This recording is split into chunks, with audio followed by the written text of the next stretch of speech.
നമ്മുടെ നാട്ടിൽ ഈ സിനിമാ താരങ്ങളെയൊക്കെ ആരാധിക്കുന്നവർ അല്ലെങ്കിൽ വളരെ ബഹുമാനത്തോടും ആദരവോടും കൂടിയൊക്കെ നമ്മൾ കാണുന്നതിൻ്റെ ഏറ്റവും പ്രധാനപ്പെട്ട കാര്യം സിനിമകളിൽ അതുപോലെ തന്നെ സ്ക്രീനിലൊക്കെ അവർ അഭിനയിച്ചിട്ടുള്ള കഥാപാത്രങ്ങളുടെ നന്മ നിറഞ്ഞ സ്വഭാവങ്ങളായിരിക്കും അവർക്ക് എന്ന് പറയുന്ന ഒരു വ്യർത്ഥമായ തെറ്റായിട്ടുള്ള ഒരു തോന്നൽ ഉള്ളത് കൊണ്ടാണ് നമുക്ക് പലപ്പോഴും അവരുടെ ഒരു ഇഷ്ടവും താല്പര്യവും ഒക്കെ കൂടുന്നത്. അതിപ്പോൾ സീരിയൽ താരങ്ങളാണെങ്കിലും സിനിമാ താരങ്ങളാണെങ്കിലും നാടകത്തിൽ അഭിനയിക്കുന്നവരാണെങ്കിലും ഒക്കെ അങ്ങനെ ഉണ്ടായിരുന്നു. പക്ഷേ സിനിമാ താരങ്ങളുടെ കാര്യത്തിൽ അത് കുറച്ചുകൂടി കൂടുതലാണ്. ഇപ്പോൾ പണ്ടൊക്കെ നമുക്കറിയാം പത്മ തിയേറ്ററിൽ രജനീകാന്തിൻ്റെ കയ്യിൽ നിന്ന് കത്തി തെറിച്ചു പോകുമ്പോഴേക്കും കത്തിയെടുത്ത് എറിഞ്ഞു കൊടുക്കുകയും ലാസ്റ്റ് ആ സ്ക്രീൻ കീറിപ്പോവുകയും പിന്നെ ഷോ നടത്താതിരിക്കുകയൊക്കെ ചെയ്യുന്ന അനുഭവങ്ങളുണ്ട്. എന്ന് പറഞ്ഞാൽ നമ്മൾ പലപ്പോഴും ആ സമയത്തെങ്കിലും നമ്മൾ ആ കഥാപാത്രങ്ങളിലൂടെ ഇറങ്ങിച്ചെന്ന് അവരുടെ മനസ്സിനോട് താതാത്മ്യം പ്രാപിച്ച് നമ്മൾ സഞ്ചരിക്കുകയാണ്. അത് ഇപ്പോഴും വലിയ വ്യത്യാസമൊന്നുമില്ല. ഇപ്പോൾ ദൃശ്യം എന്ന് പറഞ്ഞ സിനിമയിൽ നമുക്ക് പലപ്പോഴും തോന്നുന്നു ഇവ പിടിക്കപ്പെടല്ലേ എന്ന് തോന്നും മോഹൻലാൽ. അപ്പോൾ അത്തരത്തിൽ നമ്മൾ ആ കഥാപാത്രത്തിനൊപ്പം സഞ്ചരിക്കുകയാണ്. പക്ഷേ ഇവരുടെയൊക്കെ സ്വഭാവം എന്ന് പറയുന്നത് പലപ്പോഴും ഈ തിരശ്ശീലയിൽ കാണുന്നതുമായിട്ട് യാതൊരു ബന്ധമില്ലാത്ത സ്വഭാവമാണെന്നും അവരവിടെ വളരെ ഗംഭീരമായിട്ട് അഭിനയിക്കുകയാണെന്നും ഒക്കെ നമ്മുടെ പ്രിയപ്പെട്ട ആളുകൾ മനസ്സിലാക്കണം എന്നുള്ളത് ഞാൻ പലവട്ടം പറഞ്ഞിട്ടുള്ളതാണ്. അതുകൊണ്ട് ഒരു സാധാരണ ജോലി ചെയ്യുന്ന ആളുകളോടുള്ള റെസ്പെക്റ്റ് മാത്രമേ, ആ ജോലി മനോഹരമായി ചെയ്യുന്ന ആളുകളോടുള്ള റെസ്പെക്റ്റ് മാത്രമേ നമ്മൾ അവർക്ക് കൊടുക്കേണ്ടതുള്ളൂ. ഇപ്പോൾ കഴിഞ്ഞ ദിവസങ്ങളിൽ തന്നെ നമുക്കറിയാം നടൻ വിജയ് അദ്ദേഹത്തിനെതിരെ ഒരു പൂക്കൂട എറിഞ്ഞപ്പോഴേക്കും അദ്ദേഹം ഓടി ക്യാരവനകത്ത് കയറുന്ന ദൃശ്യം നമ്മൾ കണ്ടു. കാരണം അദ്ദേഹം ഭയന്നു പോയി. അത് സാധാരണ മനുഷ്യരാണ്, അദ്ദേഹം ഭയന്നു പോകും. അല്ലാതെ തിയേറ്ററിലും സിനിമയിലും ഒക്കെ കാണുന്ന പോലെ പൂക്കൂടയല്ല ഗ്രനേഡ് എറിഞ്ഞാൽ പോലും അത് ഒരു കൈ കൊണ്ട് പിടിക്കുകയും മറുകൈ കൊണ്ട് തിരിച്ചറിയുകയും ഒക്കെ ചെയ്യുന്ന അത്ര വലിയ റോളൊന്നും എടുക്കാനായിട്ട് ലോകത്താർക്കും തന്നെ കഴിയില്ല. പക്ഷേ മനുഷ്യർക്ക് എല്ലാവർക്കും ഇങ്ങനൊരു കുറഞ്ഞും ചെറിയ തോതിലും വലിയ തോതിലും ഒക്കെ, ഇപ്പം തമിഴ്നാട്ടിലാണെങ്കിൽ അത് വലിയ അളവിലാണ്, അവരത്തരത്തിലുള്ള വലിയ അതിമാനുഷമായിട്ട് തന്നെയാണ് അവിടെ എല്ലാം ജനം കാണുന്നത്. കേരളത്തിലൊന്നും വലിയ വ്യത്യാസമില്ല. നമ്മൾ പലപ്പോഴും മോഹൻലാലിനെ ഇഷ്ടപ്പെടുന്ന അതേപോലെയുള്ള ഒരു കഥാപാത്രമായി അഭിനയിച്ചിട്ടുള്ള സ്വഭാവത്തിൽ കൊണ്ടാണ്. അപ്പോൾ ഇതൊക്കെ ഞാൻ പറയാൻ കാര്യം, പലപ്പോഴും പല നടന്മാരും ഇത് തുറന്ന് പറയില്ല. ഇപ്പൊ സ്വപ്നക്കൂട് എന്ന് പറയുന്ന സിനിമയിൽ അഭിനയിച്ചതിന് ശേഷം പൃഥ്വിരാജ് പറയുന്നുണ്ട് നിരവധി പെൺകുട്ടികൾക്ക് എന്നോട് വലിയ ആരാധനയും ഒക്കെ തോന്നും. പക്ഷെ അതിലൊന്നും കാര്യമില്ല. കാരണം ആരാധനയൊക്കെ തോന്നുന്നത് എൻ്റെ കഥാപാത്രങ്ങളോടാണ്. കാഞ്ഞിരപ്പള്ളിയിൽ എന്തും പറയും കൂടെ പോരാമോ എന്നൊരു പെൺകുട്ടിയോട് ചോദിക്കുന്ന അത്രയും, ആ സ്വപ്നക്കൂട് എന്ന സിനിമയിൽ അങ്ങനെ ഒരു ചോദിക്കുന്ന ഡയലോഗുണ്ട്. അങ്ങനെ ചോദിക്കുന്ന അത്രയും സ്മാർട്ടായിട്ടുള്ള ഒരാളല്ല ഞാൻ വളരെ ഇൻട്രോവേർട്ട് ആയിട്ടുള്ള അന്തർമുഖരായിട്ടുള്ള ഒരാളാണ് എന്നൊക്കെ ഉള്ളത് പൃഥ്വിരാജനൊക്കെ തുറന്നു പോകുന്നുണ്ട്. പക്ഷെ എത്ര തുറന്നു പറഞ്ഞാലും നമ്മൾ വിചാരിക്കും ഇവരൊക്കെ ഭയങ്കര സൂപ്പർ ഹീറോസ് ആണെന്നാണ്. ഇവരൊക്കെ യഥാർത്ഥത്തിൽ സാധാരണ മനുഷ്യരെക്കാളും വലിയ ഈ പറയുന്ന നമ്മുടെ നാട്ടിൽ പാവപ്പെട്ട സാധാരണക്കാരായ നല്ല മനുഷ്യരുണ്ട്. അവർ കൂലിവേല എടുത്തും തട്ടുകടയിൽ പണിക്ക് എന്നും പാചക ജോലികളൊക്കെ ചെയ്തും അങ്ങനെ പല കർഷകരായിട്ടും ഒക്കെ പല ജോലികൾ ചെയ്ത് വളരെ നന്നായി ജീവിക്കുന്ന ആളുകളാണ്. പക്ഷെ അവരൊക്കെ ചിന്തിക്കുന്നതിനും അപ്പുറത്തുള്ള വലിയ തരികിടകൾ കാണിച്ചുകൊണ്ടാണ് ഇവരൊക്കെ ആ ഫീൽഡിൽ നിൽക്കുന്നത്. ഒരു തെറ്റിനെതിരെ വാതുറന്ന് ശബ്ദിക്കാനുള്ള ധൈര്യം ഇവർക്കില്ല എന്നുള്ളത് എൻ്റെ പ്രിയപ്പെട്ട പ്രേക്ഷകർ മനസ്സിലാക്കണം. അപ്പം ഒരു നടി, അവരുടെ കൂട്ടത്തിലുള്ള ഒരു നടി തന്നെ ആക്രമിക്കപ്പെട്ടാലോ ഒരു പരാതി കൊടുത്താലോ ധൈര്യപൂർവ്വം കൂടെ നിൽക്കാൻ പോലും ആർക്കും ധൈര്യം ഉണ്ടാവില്ല. കാരണം അവർ ഒറ്റപ്പെടുകയും അവർ ആ ഇൻഡസ്ട്രിയിൽ നിന്നൊക്കെ ഔട്ടാവുകയും ചെയ്യും. അതുകൊണ്ട് പലപ്പോഴും വലിയ നടന്മാർ, ബിസിനസ് ഉള്ള നടന്മാരുടെയൊക്കെ എർത്തായി നിൽക്കുന്ന ആളുകൾക്കാണ് പലപ്പോഴും അവിടെ വലിയ ചാൻസും അവസരമൊക്കെ കിട്ടുന്നത്. അതുകൊണ്ട് മമ്മൂട്ടിയാണോ മോഹൻലാലാണോ ഇഷ്ടം എന്ന് ചോദിച്ചാൽ പോലും ഒരാൾ പോലും വാതുറന്ന് സത്യം പറയില്ല. അവർക്കൊക്കെ വ്യക്തിപരമായിട്ട് ചില ആളുകളോട് ഇഷ്ടമുണ്ട്, ഇഷ്ടക്കേടൊക്കെ ഉണ്ട്. പക്ഷെ അതുപോലും പറയാൻ തയ്യാറാവില്ല. അത്തരത്തിലുള്ളൊരു ഇൻഡസ്ട്രിയാണ്. അപ്പോൾ അത്തരത്തിലുള്ള ഇൻഡസ്ട്രിയിൽ നിൽക്കുന്ന ഒരു പ്രധാനപ്പെട്ട നടനാണ് ജയറാം എന്ന് പറയും. അപ്പോൾ ഇദ്ദേഹം സാധാരണ നമ്മളെല്ലാം അറിയപ്പെടുന്നത് മമ്മൂട്ടി അഹങ്കാരിയാണ്, അതുപോലെ തന്നെ മോഹൻലാലിന് മറ്റു ചില കുഴപ്പങ്ങളുണ്ട് എന്നൊക്കെ നമുക്ക് തോന്നും. അത് ജോണി ലൂക്കോസിന്റെ ചില ചോദ്യങ്ങളൊക്കെ അതിന് സഹായിച്ചിട്ടുണ്ട്. ജീവിതത്തിലൂടെ 3000 സ്ത്രീകൾ കടന്നു പോയിട്ടുണ്ടോ എന്ന് പറയുന്ന ചോദ്യമൊക്കെ നിങ്ങൾ ഓർക്കുന്നുണ്ടാവും. പക്ഷെ അങ്ങനെയൊന്നുമില്ലാത്ത വളരെ നന്മയുള്ള കുടുംബസ്ഥനായിട്ടുള്ള എന്നാൽ ലാളിത്യവും വിനയവും മുഖമുദ്രയാക്കിയിട്ടുള്ള ഒരു നടനാണ് ജയറാം എന്ന് പറയുന്നത്. അപ്പോൾ ആ ജയറാം ഈ കഴിഞ്ഞ ദിവസങ്ങളിലൊക്കെ തന്നെ സോഷ്യൽ മീഡിയയിൽ വളരെ വലിയ ട്രോളിന് വിധേയനായിക്കൊണ്ടിരിക്കുകയാണ്. അതിൻ്റെ കാരണങ്ങളിലേക്ക് ഞാൻ വരാം.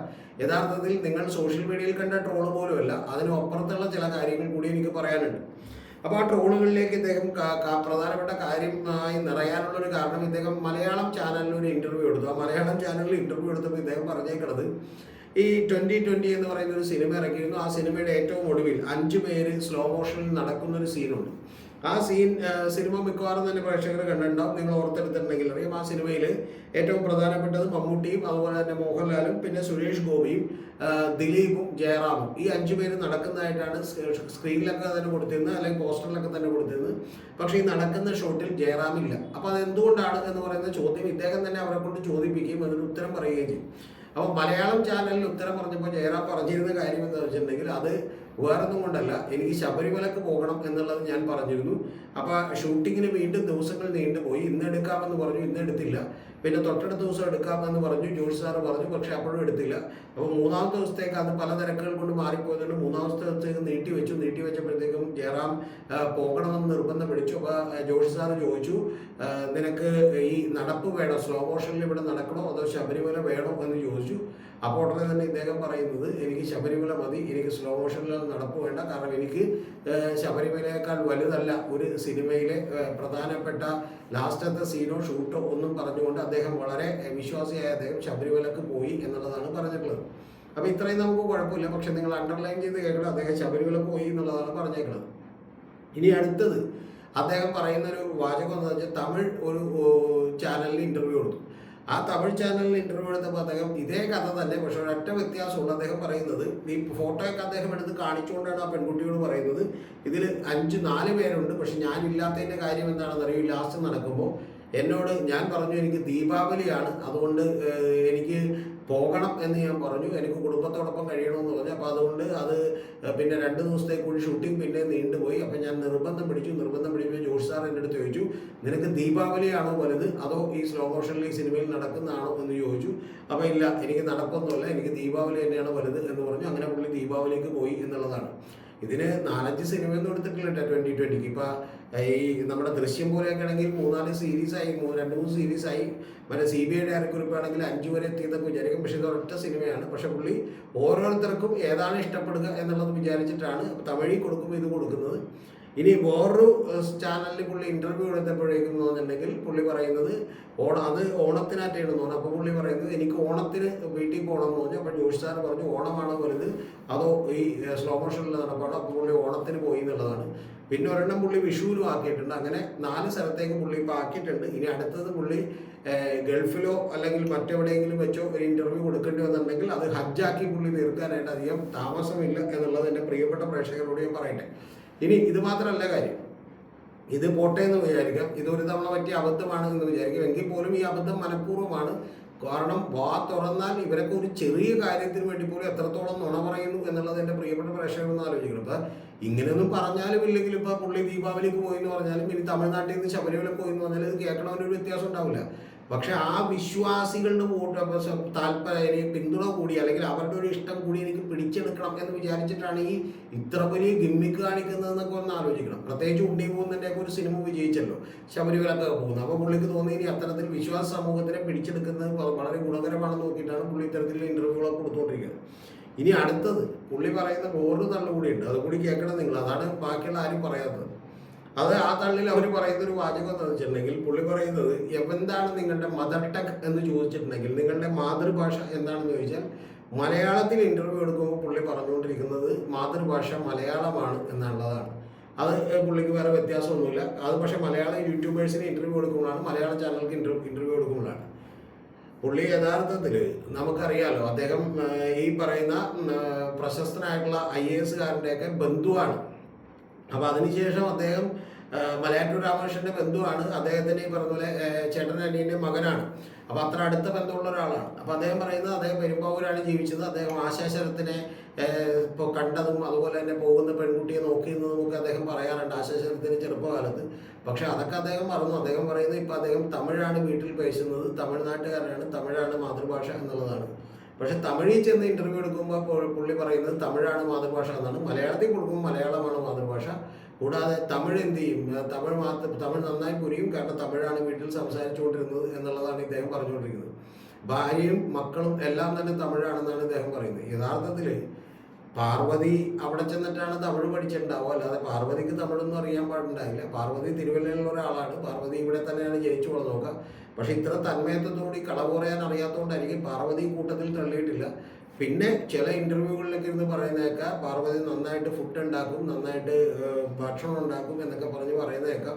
അപ്പോൾ അതിലൊന്നും നമുക്കറിയില്ല ഇനി അത് വ്യക്തിപരമായ കാര്യമാണോന്ന്. എനിക്ക് ചില വിവരങ്ങൾ അറിയാം, പക്ഷെ അതൊന്നും ഞാൻ പറയേണ്ട ശരിയില്ല, അതൊക്കെ അവരുടെ വ്യക്തിപരമായ കാര്യങ്ങളല്ലേ. പക്ഷേ എങ്കിൽ പോലും പാർവതിയെല്ലാം അവിടെ സർവൻസ് ഒക്കെ തന്നെയാണ് മിക്കവാറും ഫുഡ് ഉണ്ടാക്കുന്നതെന്നാണ് അവരുടെ വീടുകളിൽ സന്ദർശിക്കുന്ന ആളുകളൊക്കെ തന്നെ പറഞ്ഞിട്ടുള്ളത്. പക്ഷെ എന്താണെങ്കിലും ശരി പോട്ടെ, ഇനി അതൊക്കെ ശരിയായിരിക്കും. പക്ഷേ എൻ്റെ പൊന്നും ജയറാം ഇങ്ങനെയൊന്നും തള്ളല്ലേ എന്നാണ് എനിക്ക് പറയാനുള്ളത്. ഈ തള്ളൊക്കെ കേൾക്കുമ്പോൾ നമുക്ക് മറ്റു ചില സംശയങ്ങൾ കൂടി വരും. അതെന്താണെന്ന് വെച്ചാൽ ഇതേ ജയറാം തന്നെയാണ് ഈ ശബരിമലയിലെ സ്വർണ്ണപ്പാളികൾ കട്ടെടുത്ത് കൊണ്ടുപോയി ആ പോകുന്നവനോട് സ്വാധീനിച്ച്, അല്ലെങ്കിൽ അവൻ വിളിച്ചു പറഞ്ഞതിൻ്റെ അടിസ്ഥാനത്തിൽ ഇദ്ദേഹം നിഷ്കളങ്കനാണ്, ഒന്നും അറിയാതെ വീട്ടിൽ വെച്ച് പൂജിച്ചത് നമ്മളൊന്ന് ആലോചിക്കണം. നമ്മളൊക്കെ മലയാളികളൊക്കെ അന്ന് പോട്ടയെന്ന് വെച്ച് വിട്ടു. കാരണം എന്താണെന്ന് വെച്ചാൽ ഇദ്ദേഹം സത്യം പറയുന്നതായിരിക്കും, അറിയാൻ പാടില്ലാതെ പറ്റിയതായിരിക്കും എന്ന് വിചാരിച്ചാണ് ആളുകളൊന്നും പറയുന്നത്. പക്ഷേ അത്ര അറിയാൻ പാടില്ലാത്ത ഒരാളല്ല ഇയാൾ, പറയുന്നത് വിശ്വസിക്കാനും പറ്റില്ല എന്നുള്ളത് എൻ്റെ പ്രിയപ്പെട്ട പ്രേക്ഷകരൊന്നും അറിയണം. ഒന്ന്.